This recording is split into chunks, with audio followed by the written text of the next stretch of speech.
আলাইকুম ওয়া রাহমাতুল্লাহি ওয়া বারাকাতুহু। আজকে আমরা সূরাতুল কাফিরুন শব্দে শব্দে মশক করে মুখস্থ করব ইনশাআল্লাহ তাকবীর সহকারে। তো শেষ পর্যন্ত দেখতে থাকবেন, স্কিপ করবেন না, ঠিক আছে?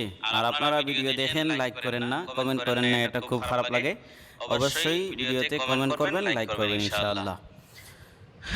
আউযু বিল্লাহি মিনাশ শাইতানির রাজীম।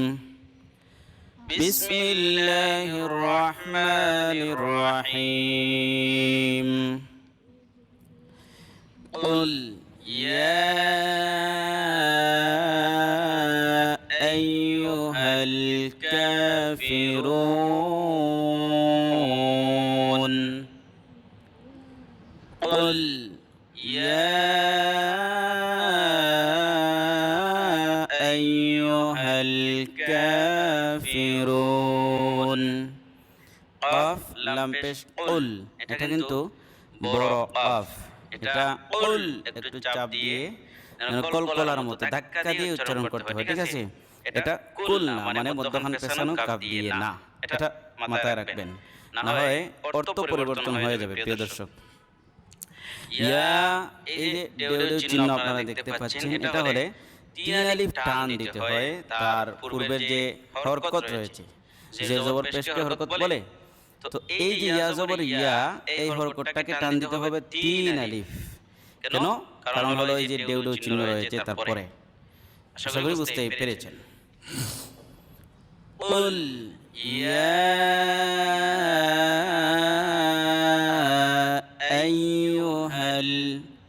আইয়ুহাল কাফিরুন।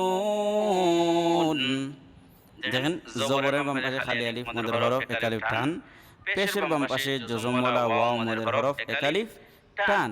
আর যেহেতু আমরা মদের হরফের পরের অক্ষরে আমরা ওকফ করতেছি, এই যে ওয়াওয়ের পরে আমরা নুনে ওকফ করব, এতে এই ওয়াওয়ের উচ্চারণটা এই যে রু, এটা তিন আলিফ টান দিতে হবে, ঠিক আছে? ওকফ করার কারণে। আশা করি বুঝতে পেরেছেন। লা আ'বুদু মা তা'বুদুন। লা আ'বুদু মা তা'বুদুন। লা আ'বুদু মা তা'বুদুন। লা তিন আলিফ টান দিছি কেন? এটা আগে ব্যাখ্যা করেছি ইয়ার মধ্যে, ঠিক আছে? এই যে দেওয়ালের চিহ্ন থাকার কারণে। ওয়ালা আনতুম আবিদুন। ওয়ালা আনতুম আবিদুন। এখানে তিন আলিফ টান দিছি কেন? দেওয়ালের চিহ্ন রয়েছে, এজন্য তার পূর্বের হরকতকে জবরকে তিন আলিফ টান দিতে হয়েছে। এরপরে দেখেন প্রিয় দর্শক, নুন সাকিনের পরে তা আসছে। আনতুম, এই যে নুন সাকিনের পরে তা আসছে, তা হলো ইফার অক্ষর। তো ইফার 15টা অক্ষর রয়েছে। আমি পরবর্তী ভিডিওতে চেষ্টা করব আপনাদেরকে এই 15টি ইফার অক্ষর ভালোভাবে মুখস্থ করাবার ইনশাআল্লাহ। তো লক্ষ্য রাখুন, তো ইফা হয়েছে আনতুম, নাকের ভিতরে নিয়ে কালিফ গুন্না করতে হয় লুকায়া গোপনে, ঠিক আছে? ওয়ালা আনতুম আবিদুন মা আ'বুদ। মা আ'বুদ। ওয়ালা আনতুম আবিদুন মা আবাদতুম। ওয়ালা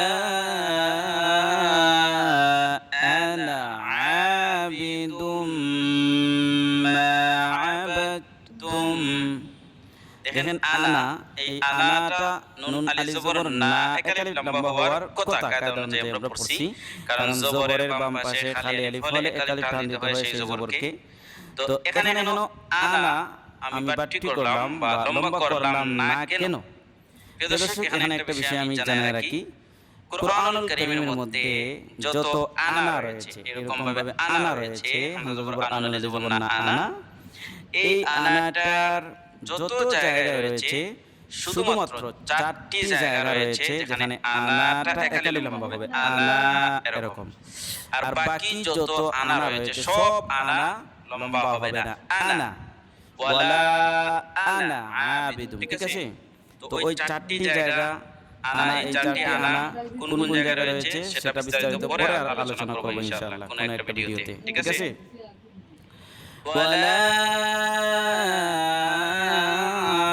আনা আবিদুম মা আবাদতুম ওয়ালা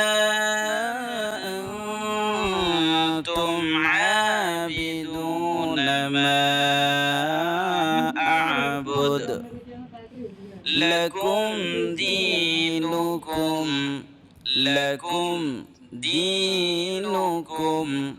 জেরের বাম পাশে জজম ওয়ালা ইয়া মদের হরফ, অতএব এই জেরকে কারিব টান দিতে হবে, লাকুম দীনুকুম।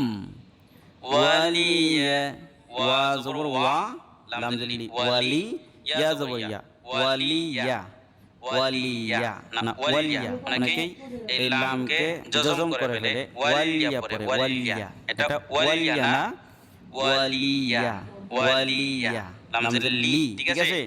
ওয়ালিয়া দিন, দিন।